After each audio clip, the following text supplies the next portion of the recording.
with others. All right. And we're going to look at it from a different perspective as well, because it says, or relationships with others. But we're going to also look into the relationship with ourselves. So here we go, guys. We got 3 points that we're going to go through. I'm going to pull this up. All right. So point number 1. Again, remember, I know you guys remember, the first rule, or the first 2 rules of showing up to a meeting is, number 1, show up on time. And number 2, always show up with a pen and paper to make sure that you can take down all your thoughts, everything you believe is important. So point number 1, how do you control emotions in a high stress moment? So write that down. Take 30 seconds. How do you control emotions in a high stress moment?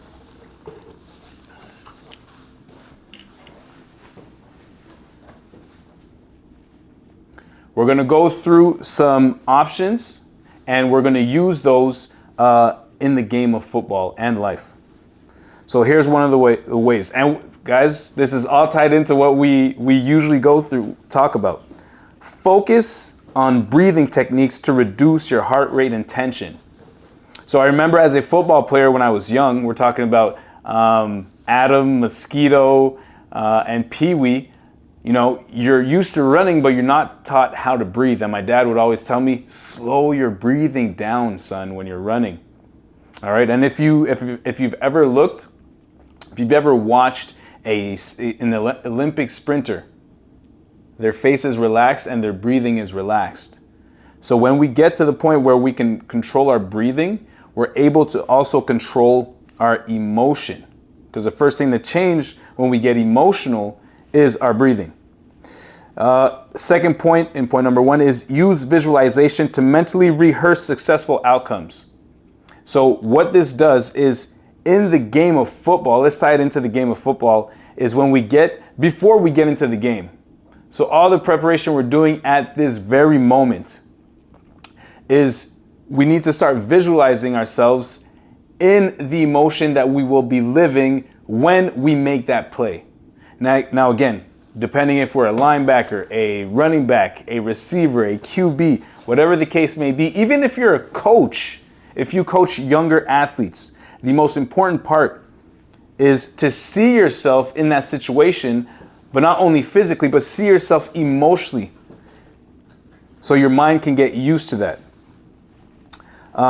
Apply self-talk, strategies to stay calm and confident.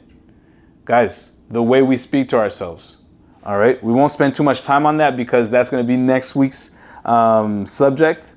But self-talk is one of, if I would be close to saying that it is the key, but it's one of the keys to getting to our emotion and controlling it. Oh, this one. So stay present. This is another point, guys. Stay present, focused, instead of dwelling on the past or future. As a football player, this is one of the, if I could put it this way, it's one of the moments in a football game that happens, actually in football practice, in a game, because let's say as a receiver, when we drop the ball, sometimes we'll hit ourselves on the head and say, man, how did I drop that? Or as a linebacker, I'll miss a tackle and the running back will get the first down. I'll say, oh, how did I miss that? Here's where we start winning, is not when we don't have that initial reaction, is how long we stay in that initial reaction, our emotion that we put into it. So when that happens, when that moment happens where I drop the pass or I miss the tackle, I spend less than a second. And then my mind goes into, okay, perfect. What did I learn? What can I adjust to make the catch? Why did I drop it? Was the DB that close, or did I just plain drop it? Did the running back really make me miss, or was I at the wrong space at that time? Next point, develop pre-performance routines to maintain emotional control. So putting ourselves in in those moments beforehand and learning how to control the emotions when it happens. So we just spoke about missing a tackle or dropping a pass. So give me a quick second. That's Sekou calling. So what do we do in practice? What do we do in practice? We repeat and we repeat and we repeat over and over again, okay? And we're not just talking about practice when you're with a team. We're talking about practice when we're alone. What we have to do, I'm not saying practice missing, right? But practice so much that when you do miss, you get used to it. And your natural reaction is to say, holy crap, I missed. Okay, what can I do to get better and make sure I don't miss again? This one. I feel like I'm going to say this all like for the entire half hour. Recognize emotional triggers and respond rather than react. So I'm going to use a personal situation that I think happens to everyone who drives. Okay, so I used to find myself. I used to think I was a la rage au volant. How do you say rage au volant? I used to have road rage. All right. I would almost follow you to your house if you cut me off or you did something, especially if I had the family in the car. All right. And my initial reaction, my trigger, is as soon as someone would cut me off or do something that I deemed wasn't good driving, I would squeeze the steering wheel. I would clench my teeth together and I'd be really tense. Okay. I realized at a certain point, this is where we have to get into the acceptance mode. People are going to cut you off. Not everyone. I'm going to cut people off by accident sometimes. And the trigger, though, that helped me, the trigger, the physical trigger, once I got rid of those, I almost instantly got rid of being what was it called? Road rage. Road rage. It's a good thing you're there, bro. So what I did is, Jay, okay, what are your initial triggers? So your arm, you start squeezing the steering wheel. Don't squeeze it next time. So the next time it happened, I was still mad, but I didn't squeeze. So I wasn't mad as long. And then I would clench my teeth together. So what I did is I exaggerated the next time it happened, just letting my jaw drop. And you test it out. You get mad having your jaw drop, right? Saying things, test it out. It doesn't work. And I relaxed my shoulders. And once I got rid of those triggers, I was able to get rid, I'd say, of 99% of my road rage, and accepting that, bro, everybody's, at a certain point, everybody cuts someone off. It's life. I mean, we're driving, all right? Practice mindfulness and mental resets during pauses in play. So this goes in with focus on the present and don't dwell on the future. So practice mindfulness and mental reset during pause in play. So you just dropped the ball, you just missed a tackle, you get back to the huddle. All right, we're talking about split-second decisions, guys. The play just happened, you get back in the huddle, you're getting ready. Hey, okay, I'm playing the game of football, I'm doing what I love. That play is past now. Let's go make another play. Let's make it up by making another play. That's where we need to get to. So that was for point one. How do you control emotions in high stress moments? Now let's go see how we can, the benefits of controlling emotions and being emotionally smart and how that can help us with our teammates. So how can emotional intelligence help you become a better teammate? Write that down. So point 2.1. All right. How can emotional intelligence help you become a better teammate? So 2.1, it enhances communication by increasing awareness of tone and timing. What do we do in practice? We repeat, we repeat, we repeat, we repeat, and we repeat. And I had a chance to go to play in Dallas, Texas, where one of the best coaches that I had my entire life taught me 2 lessons. I'm going to share one with you guys right now. He said, practice does not make perfect. Perfect practice makes perfect. Make sure you write that down. Practice does not make perfect. Perfect practice makes perfect. Practice makes permanent, guys. All right, because you could practice something wrong. Hey, you'll do perfectly the wrong way. So what I want to get to with this is when we do practice and we practice and we practice, we become accustomed, just like a QB to a receiver, to everything that's going on. So if I'm a QB, which usually naturally a QB is the leader of his offense or her offense, I'm going to be inclined to throw the ball to a receiver, right? That's just the game. But what happens when I throw a ball to a receiver, perfect pass, tips off of his fingers, and a DB makes a play, makes an interception? Am I able as a QB to hone my emotions, accept that these things happen, and then check in with my receiver, say, hey, listen, that's past. Let's move on to the next play. What did we do wrong? Were you at the right spot? Did I throw it at the right spot? Did the DB make a heck of a play by making an interception off of a tip drill? And from there, when we're able to put the play aside, put the emotions of being frustrated and mad about that situation, we leave place to communicating together for the rest of the game, which is very important.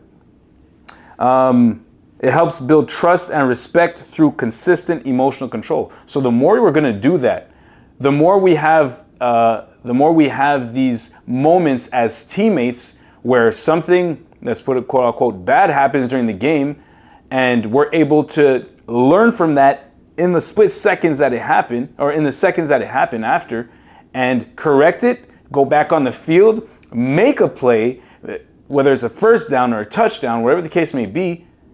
We are creating a bond. Our brain is recording, okay, wait. If every time this happens, we're able to come back even better, let's make it better every single time. So it fosters a supportive team environment by identifying others' needs. It is said that, this is actually a term that my coach gave me when we were in university. He said, Jamal, as a receiver, you will be getting the ball. But what happens when you don't get the ball? What is your job, your objective? And that is to set the table for my teammates, the other receivers that are playing. In order to do that, I must be at 110% in my role at my position. But if my mind is emotionally caught up on the previous play, then how am I supposed to give my 110% to set the table for someone else? And here's what I mean by set the table. Sorry for not explaining.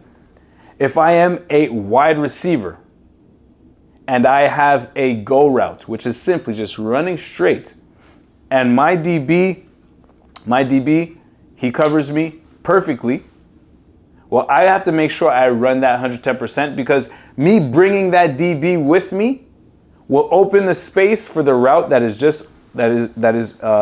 is taking my spot.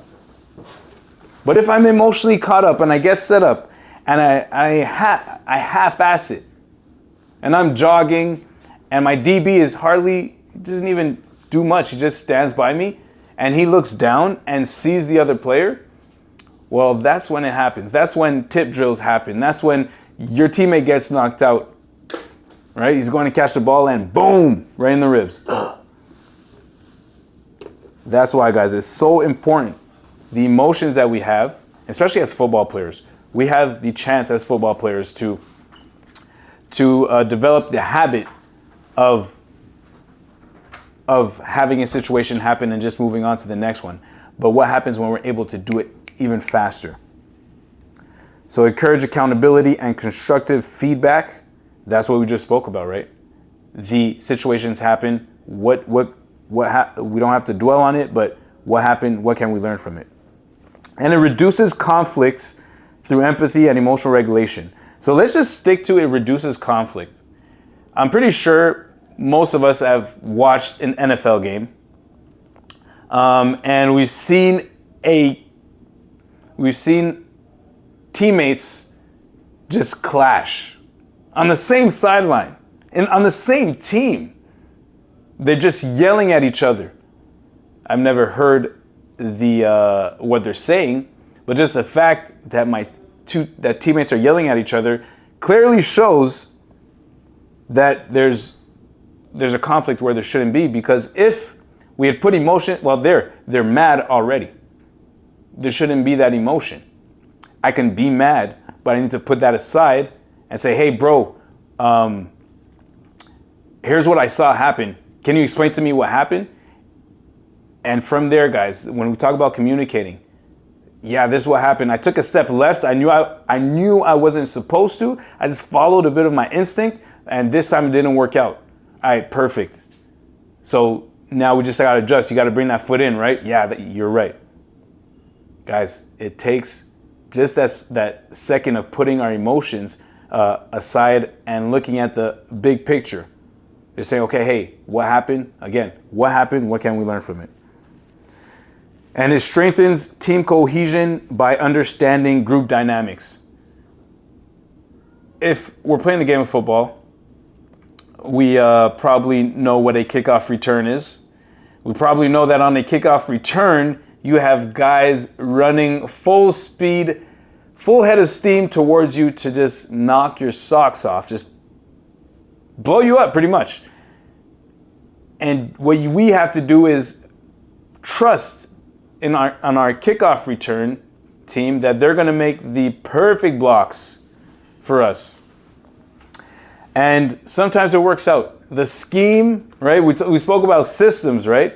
There's a coach that has other coaches, and they create a system for the players to follow. There's nothing better than to see a kickoff return that flows perfectly.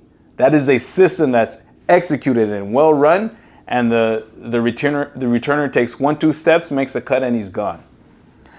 What happens when the returner takes 1-2 steps and he gets blown up because one guy missed his assignment? All right? That's where we don't want to get to. That's where we don't want to get to. So when we talk about it strengthens team cohesion by understanding group dynamics. Well, when we understand the system, right, then we understand where we're supposed to go on the field, so we won't get blown up. So, eventually it will happen because someone will make a play. But that emotion of getting jacked up, getting up and be like, yo, you missed your block, won't happen, or it'll happen less. So point number 1, guys, we spoke about how do you control emotions in high stress moments. Point number 2, how can emotional intelligence help you become a better teammate? And point number 3, last one, what role does empathy play in team dynamics? So empathy is a word, guys, that we must use every single day. What is empathy? It's putting ourselves in the other person's shoes. Never judging. Well, to be honest, whether we like it or not, we all judge at first sight, at first glance. But right after, guys, again, it's the time we're going to spend in that time in judging. But then it's to put ourselves in that shoes, in that person's shoes, and be like, okay, I won't say I understand totally, but now that I look at the situation from your perspective, it makes more sense. So what role does empathy play in team dynamics? It builds stronger relationships and trust among teammates. So when a situation happens, when I miss a block, or whatever the case may be, the returner gets the ball, takes the 1-2 steps, and he gets jacked up. Instead of getting emotional, he goes to the sideline, and he already knows who missed their block. He talks to them. He says, "Hey, what happened?"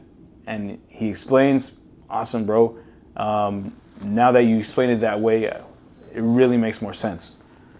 So it builds a bond within the team, right? And that, imagine having a full 48 team, is 48 players if I'm correct, 48 player roster on the sideline or during a game that communicate well, that are running the system well, that are taking their emotion and using it at the right place.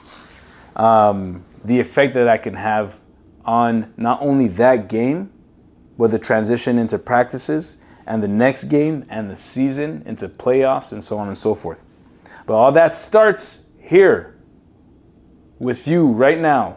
What are you doing with your emotions? What are we doing with our emotions before we get onto the field, before we get into practice with the rest of our teammates? And that's the relation with ourselves. All right? We come back to driving, someone cuts me off. Well, usually in my car, I'm by myself. So that's where you start learning, okay, what are the triggers? Let me relax, put those emotions aside. It's going to happen. If someone cuts me off, they're supposed to. They are cutter offers. They're supposed to be there. So it improves motivation by acknowledging personal struggles or victories. So again, it's not only when bad things happen, it's also when great things happen. It's yes to get hype and then go look what happened for us to make it.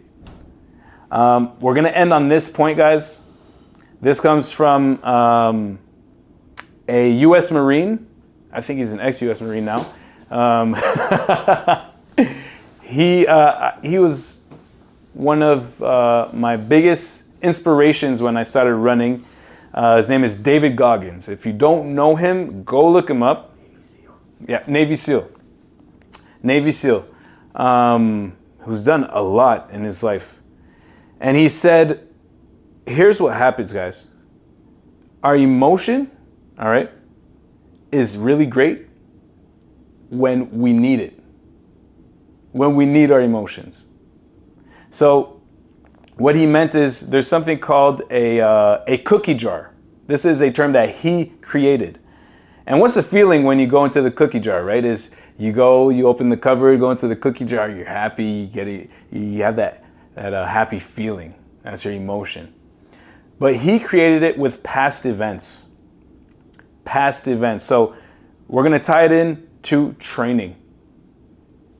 You've been going to the gym consistently, waking up early every single morning without no one knowing. Your numbers are going up. While you're in the gym and you're grinding, not many people see you. You get onto the field, you're just about to get into preseason, and you might be a little nervous. You got those butterflies in your stomach. And then to help you get through that and get focused is you go into the cookie jar. And you say, a cookie will be the equivalent of, man, I got up every single morning, early before anyone was up. Then another cookie. And I got stronger every single day. Another one. I got more flexible. I'm more dynamic. Another one. I study my plays. And as you go through that and you keep going into the cookie jar when you need it, your emotion goes from nervous to excited. Your posture goes up. And with that comes confidence and so on and so forth. So on this, guys, we're going to end with our phrase. We're on next Thursday, 6:30. Make sure you get your teammates on the call. This is something, again, that I want to offer to you guys for as long as we can do it. So repeat after me. You don't have to unblock your mics, but repeat after me. I am more than I appear to be. All of the world's strength and power rests in me. Repeat that to yourself every single day. I am more than I appear to be, and all of the world's strength and power rests in me. On that note, guys, have a blessed night. I am in the works to get you guys my book, which speaks about 7 lessons that life has taught me through my football career. I do believe they're a foundation for any athlete out there, whether from young age to the pros. Again, they don't come from me. There's life that there's 7 lessons among thousands. But I do believe there's 7 lessons that as a football player will drastically change your life. So thank you guys so much for being on the call. We'll see each other next week, or send me a direct message on Instagram, AvatarFit12. I will answer right away. Take care, guys. Peace up. A-Town down.